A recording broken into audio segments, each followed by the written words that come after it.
കന്നുകാലികളെ വളർത്താൻ എല്ലാവർക്കും ഇഷ്ടമാണ് അല്ലേ? പക്ഷേ ഇഷ്ടപ്പെട്ടാൽ മാത്രം പോരാട്ടോ, അതിൽ ശ്രദ്ധിക്കേണ്ട കുറച്ച് കാര്യങ്ങളുണ്ട്. അപ്പോൾ അതിലെ പ്രധാനമായിട്ടുള്ള ഒരു കാര്യമാണ് വാസ്തുപ്രകാരമുള്ള തൊഴുത്ത് നിർമ്മാണം. അതിപ്പോൾ പശു ആയിക്കോട്ടെ പോത്തായിക്കോട്ടെ, ആ ഒരു നിർമ്മാണം കറക്റ്റ് ആയിരിക്കണം കേട്ടോ. എങ്കിൽ മാത്രം അതിന് വാഴു അങ്ങനെയുള്ള ഒരു സംഭവങ്ങളില്ലേ അതുണ്ടാവുള്ളൂ. രണ്ടാമത്തെ കാര്യം എന്ന് പറഞ്ഞാൽ നമ്പർ, അതായത് ഒറ്റ നമ്പർ എന്നുള്ള ഒരു സംഭവം ഉണ്ട് കേട്ടോ. ഒറ്റ നമ്പർ എന്ന് പറഞ്ഞാൽ 1, 3, 5 അങ്ങനെയുള്ളതില്ലേ, അതൊക്കെയാണ് ഒറ്റ നമ്പർ എന്ന് പറയുക. അങ്ങനെയുള്ള എണ്ണത്തിനനുസരിച്ച് വേണം നമ്മൾ മേടിക്കാനായിട്ട്, ഇരട്ടിയായിട്ട് മേടിക്കാൻ പാടില്ല. അപ്പം അതും ഇതിൻ്റെ ഈ ഒരു ശാസ്ത്രത്തിൻ്റെ ഒരു മെയിനായിട്ട് ഒരു കാര്യം തന്നെയാണ്, എല്ലാവരും നോക്കുന്ന ഒരു കാര്യമാണ്. ഇതിപ്പോൾ ഇവിടെ തന്നെ നോക്കിക്കോളൂ, അവിടെ 5 പോത്തുകളുണ്ട്.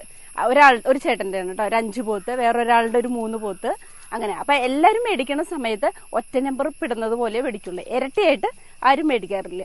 ശരിക്കും പറഞ്ഞാൽ അതും ഒരു ഗുണമുള്ള ഒരു കാര്യമാണ് കേട്ടോ. അതിപ്പോഴാണ് എനിക്ക് മനസ്സിലായത്, അതിനും ഒരു ശാസ്ത്രം ഉണ്ട് എന്നുള്ളത് എനിക്ക് ഇപ്പോഴാണ് മനസ്സിലായത്. അപ്പം എനിക്കിത് മനസ്സിലായപ്പോൾ നിങ്ങൾക്ക് ഞാൻ പറഞ്ഞു തന്നത് മാത്രം.